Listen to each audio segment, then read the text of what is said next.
ठाकरेंच्या बालेकिल्ल्यात भाजपची स्ट्रॅटर्जी ठरताना दिसतीये। मुद्दा आहे लालबाग, परळ, दादर, माहीम, भायखळा, वरळी या भागातल्या जागांचा। या ठिकाणी शिंदेची शिवसेना आणि भाजप समसमान जागा लढणार आहे। इथला नगरसेवक ठाकरेंकडे असले तरी सगळ्या जागा शिंदेंना काही सुटणार नाहीयेत। काही जागांवर भाजप सुद्धा आपला उमेदवार देणार आहे। दोनही पक्षांकडून ठाकरेंच्या बालेकिल्ल्यात वर्चस्व वाढवण्याचा प्रयत्न केला जातोय अशी चर्चा आहे।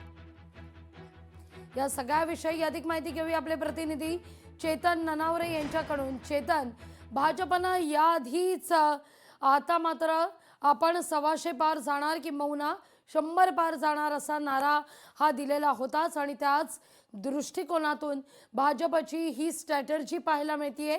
ठाकरेंच्या बालेकिल्ल्यात भाजप तळ ठोकून।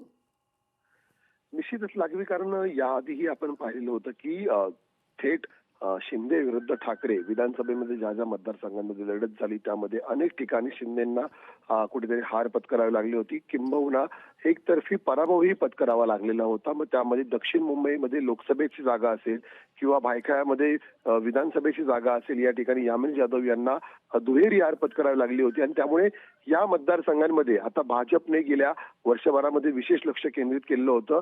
त्यामुळे नगरसेवकाच्या बाबतीमध्ये ही रिस्क पुन्हा आता भाजप पत्करणार नसून काही जागा ज्या असतील मग त्या दादर, माहीम, वरळी, शिवडी, भायखळा असे मराठी बहुल मतदारसंघ असतील, या ठिकाणी परप्रांतीय मतांची संख्या ही अधिक आहे। मग त्यामध्ये जैन मतं असतील, राजस्थान मतं असतील, त्यामुळे या ठिकाणच्या ज्या ठाकरेंकडे असलेले नगरसेवक आहेत त्या ठिकाणी आता भाजप आणि शिवसेना या दोघांमध्येही निम्म्या निम्म्या जागा घेण्याचा फॉर्म्युला आहे तो भाजपकडून तयार केला जातोय।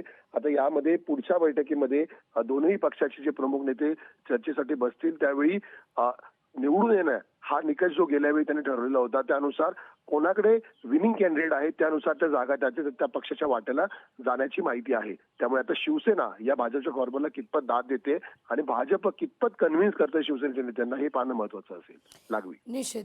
चेतन, धन्यवाद तुम्ही दिलेल्या एकूणच या सविस्तर माहिती करता। लोकशाही मराठी ऐका, पहा, जागरूक रहा।